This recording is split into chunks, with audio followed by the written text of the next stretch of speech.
के महारानी की जय। शिव, अब शिव शिव, अब शिव शिव शिव शिव शिव शिव शिव शिव शिव। वही शिव है जो बोल रही थी, वही शिव है। जी जी जी अक्राय है, चक्र हैं इन पे, जी बाबा। वही शिव है, वही शिवा है, सगुण है। पथरा गोटा कांसिडर नहीं करने जाते हैं, वो जौहरी बोल रहा है शिव शिव। तो खाई सोने चांदी का जौहरी नहीं है, कोई और क्षेत्र का भी जौहरी है।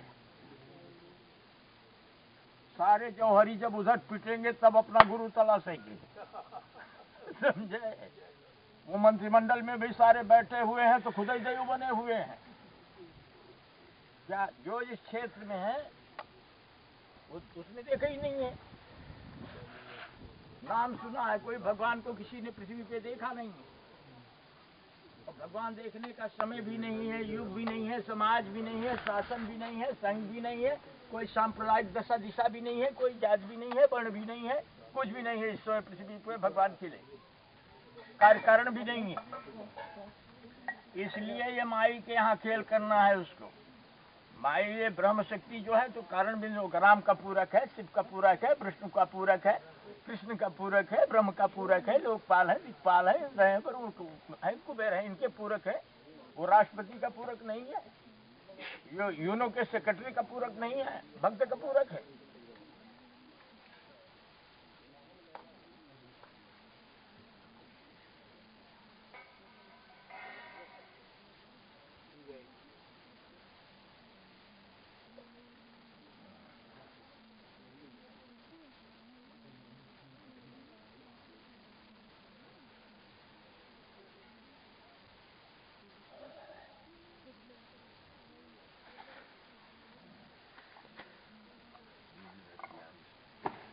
सब मिठाई की गड्ढे लगा, अब तो मिठाई की गड्ढी लगा।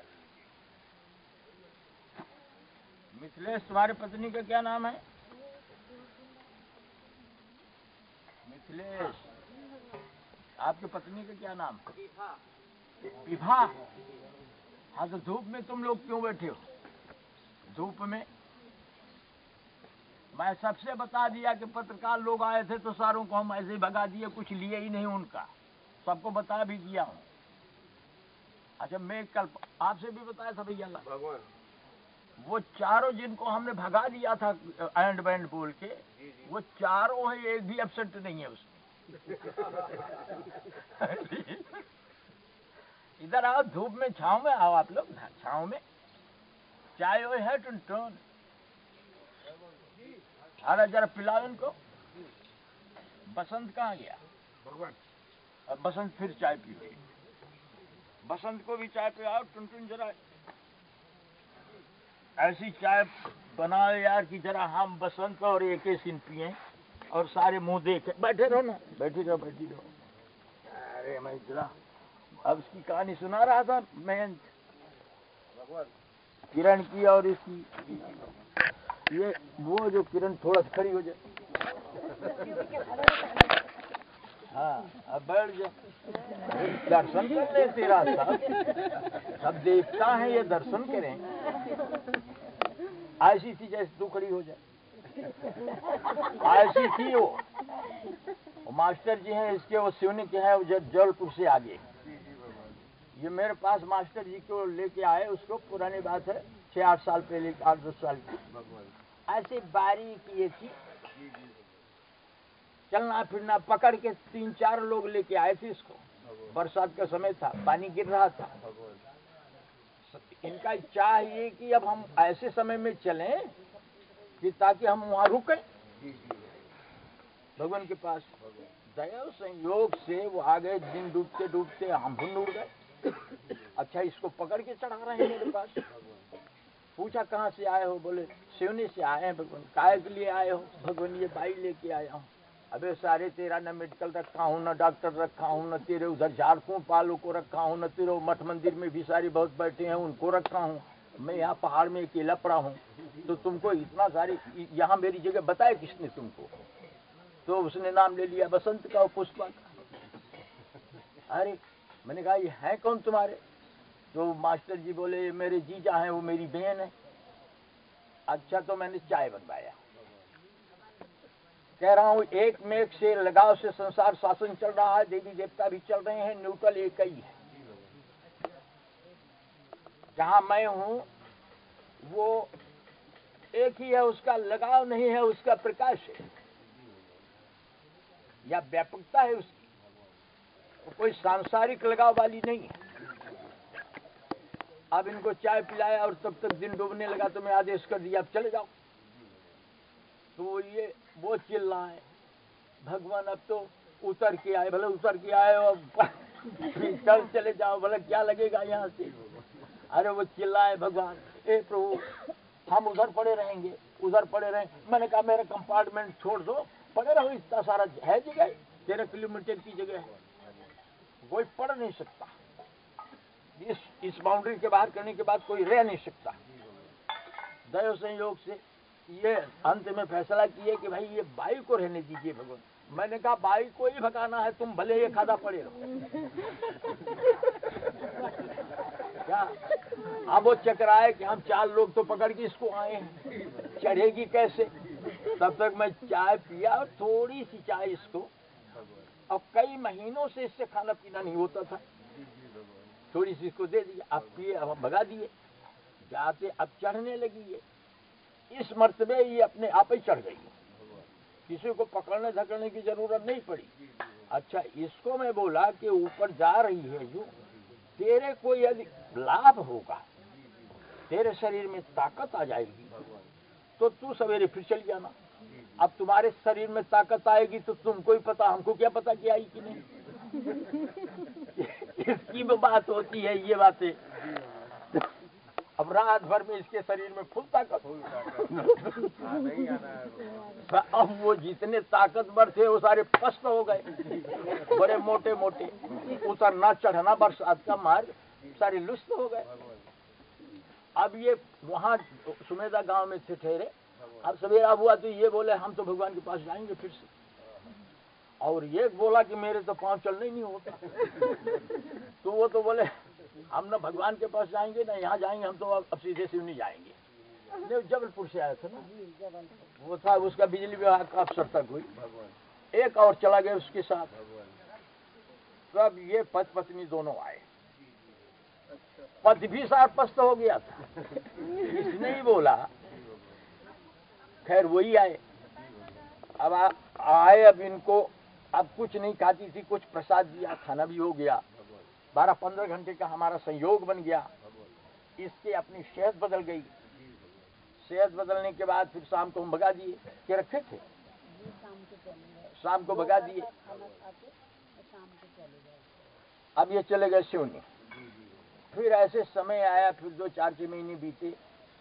फिर अब इनके पास शरीर में उतरने चढ़ने की ताकत है, घरभूति काम करने की भी ताकत है। अब वहां से चलिए, पर ऐसे बारीक थी ये, आए तो ऐसे भीड़ भाड़ लगी थी। तो मैंने बोला कौन? बोले किरण हो भगवान। अरे हाँ। फिर वो दोनों को बिठाया ऐसे, बोलो किरण क्या चाहती हो। अब देखिए उसका संयोग और भक्त और विश्वास का संयोग। बोलो किरण क्या चाहती हो। भगवान मैं इतनी बारीक हूँ, मेरे से घर के बर्तन भी नहीं उठते, मेरे को कुछ मोटी कर दो भगवान। क्या आपने बुलाया चाय के लिए? अभी माँ देखिए, भगवान मेरे को मोटी कर दो, और मैं कोई काम करती हूँ फरने लगती हूँ, चलना फिरना नहीं होता भगवान, कोई पानी वानी लेके भी चलना नहीं होता भगवान। तो ये करते हैं, दूल्हा करता है उसका। क्या मैंने बैठ, तब तक उसको अब हमें पता हो गई कि अब दूसरा वरदान दूल्हा भी नहीं मांग सकता। क्या मैंने कहा मास्टर जी इधर आओ। देवेंद्र आए। मैंने कहा बोलो तुम क्या चाहते हो। बोले बस भगवान ये कुछ तो मोटी हो जाए शरीर में। बैठ लो आप। बैठ गए। थोड़ी देर में मैं कहा कि पुष्पा को जानती हो? पुष्पा कहाँ है? अरे खड़ी हो जा थोड़ी सी। देख लो मैंने कहा पुष्पा जैसी कर दूंगा, खुश? हाँ भगवान खुश। चले गए। अब भैया 6 महीने बाद लौटे महेंद्र, तो इससे जरा कम थी क्या, एकदम बदल गया। पहचान तो लिया मैं, खड़ी हुई यहाँ। मैंने कहा कौन? किरण हो भगवान? अरे किरण? कहाँ की किरण? सिवनी वाली? अरे किरण नहीं है, वो तो ऐसी थी बारी, वो किरण नहीं है। अब फिर और समय काल बीता और आए तो बढ़ने लगी शरीर, अब जरा ज्यादा ही मोटी होने लगी। तो जो बारीक देह में इनको तकलीफ नहीं होती वो मोटे में बनने लगी।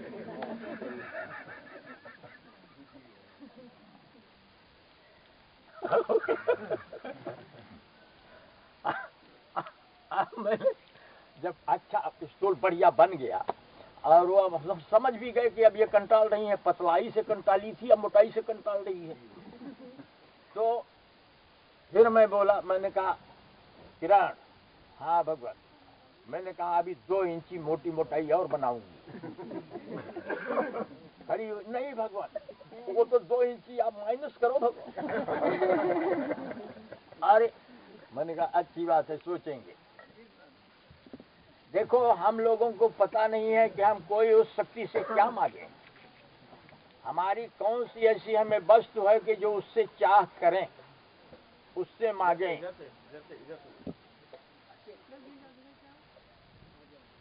जाने दो, सारे को बनिया के चक्कर में फंस जाओ तो वो क्या है कहानी, क्या है वो बताए। अब वो रानी बोले कि साड़ी कम, रानी बोले साड़ी की कमी क्या। तो शिवम ये कौन है? हाँ उर्मिला,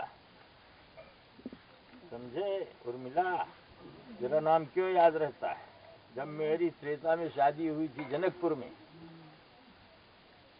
उस समय सीता, उर्मिला, मांडवी, सुस्थिति, ये 4 बहनें थी, प्रति प्रदत्त थी। ये सब कारण बिंदु में है, अंश से इनके स्वरूप है पृथ्वी पे। सारे देवी देवताओं के स्वरूप है अंशवत, मूल नहीं है वहाँ, रचना अंश का विषय है। तो आप किसी को कोई सोचे, एक इसमें मूर्ति ऐसी आया था, मैथिल ब्राह्मण था, उसका उधर दरभंगा की तरफ, जनकपुर की तरफ उनके पूर्वज लोग रहते थे। यहाँ कोई काल कारण पड़ा था, राजा महाराजा उन लोगों को लाए थे, उनकी विद्वत्ता से उसको 8 गांव दिए थे। यहाँ पुरानी बातें रही होगी। मैं भाव उससे खेल दिया तो मुझे राम देखने लगा, साथ में सीता ही देखने लगा।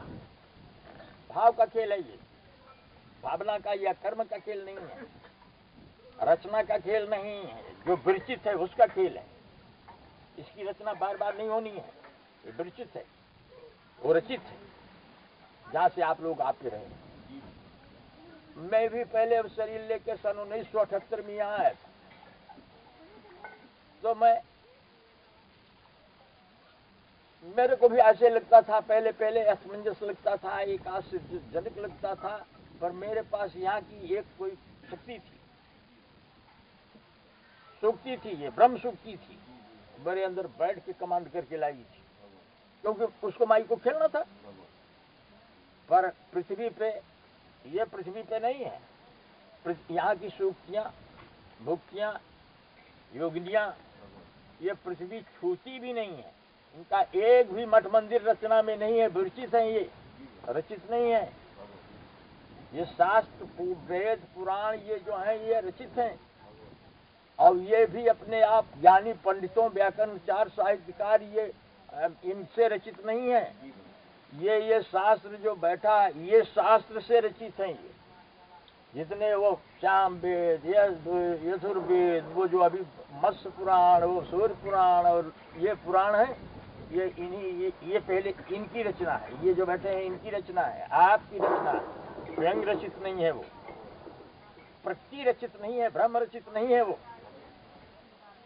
विरचित है। वहां एक ही रचना, रचना कह ही नहीं सकते हम उसको। नहीं,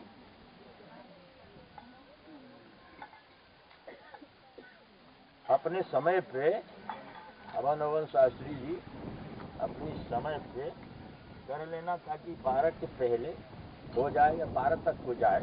यहाँ बहुत सारे ऐसे बैठे हैं देव मंडली आपकी कि ये चाहेंगे कि यदि जल्दी हो जाए तो हम निकल जाएं, शाम तक वो पहुँच जाए। तो यहाँ जी कर रहे हैं तो भीतर भी इनके जो सोच है, यहाँ लग रहा है कि अब पैक हो गए पूरे भगवान से।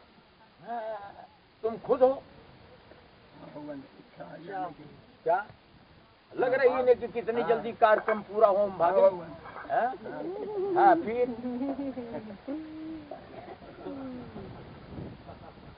भैया ला एक दफे भागवत थी तो वो साहब जानू थे तो बोले भगवान इस दफे व्यास मैं ले आती। अरे मैंने कहा बहुत बहुत अच्छा है, ले आओ। तो एक पहले सरकारी डॉक्टर था, एक पाठक था, फिर वो रिटायर हो गया। तो यही ब्राह्मण था, अपना पोथी पुराण भागवत कथा वथा करता था सीधी की तरफ। तो चूंकि पहले डॉक्टर था, ये अफसर थे, माइनिंग अफसर थे, तो उसको लेके आ गए व्यास बनाने यहाँ।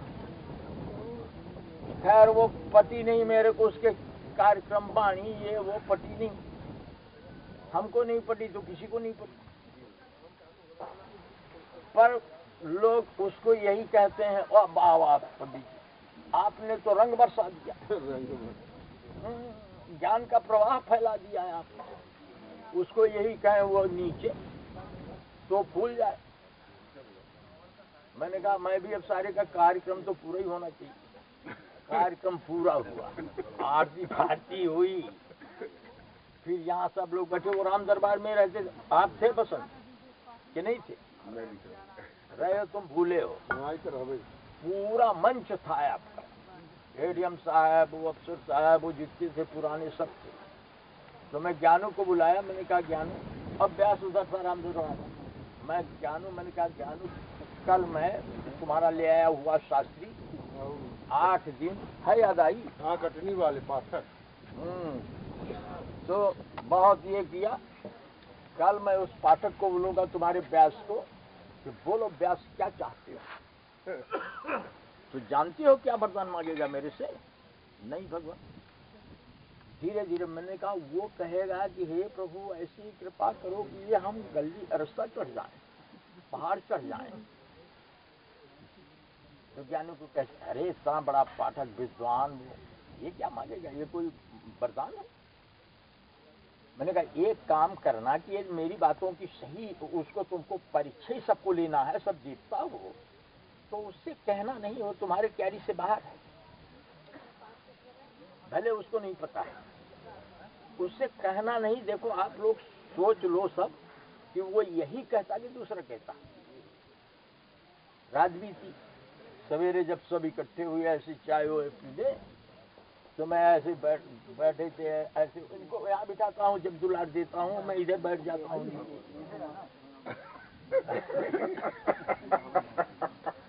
हंस इस रहे हैं कि अब समझ गए हैं, ताड़ गए हैं मेरी ने दिन को विचारों को ऊपर बिठाता था। पीटे फिर तड़ाका दिया, अरे बोले ऊपर बैठना ठीक नहीं है, अंदर निर्णय लिए फिर मैं क्या फिर अंदर सोच बनी नहीं, अपन तो अपना जगह अपनी साइड देख के बैठना चाहिए करके हंस रहे हैं ये सब। आप सवेरे बैठाया इधर, हमने कहा वाह धन्य हो प्यास, 8-9 दिन बहुत बढ़िया। यहाँ जंगल पहाड़ है, निरंजन में मैं पढ़ा हूँ, मेरे पास कोई ऐसे विद्वान लोग, साहित्यकार लोग, कोई पत्रकार या कोई ऐसे व्याकरणाचार्य लोग या वेद पाठी कोई ऐसे मिलते ही नहीं। बहुत अच्छा लगा। बोलो क्या चाहते हो व्यास जी, आप चाहते क्या हो? बहुत खुश हो। व्यास जी बोले भगवान एक काम कर देना, मेरे ऐसी कृपा करो कि मैं ये पहाड़ चढ़ जाऊं। अब ऐसी मची हक्का भैया सब खूब हंसने लगे। वो चकरा गया कि भाई इतने सारे लोग हंस क्यों रहे हैं हमारे बातों पे। तो मेरे से कहता है भगवान ये हंस क्यों रहे हैं? मैंने पूछ लो था, अभी तक संबोधन किए तो वो पूछे भैया हंस क्यों रहे हो? अरे बोले पंडित जी आप जो वरदान मांगे हो वो तो भगवान कल ही बता दिए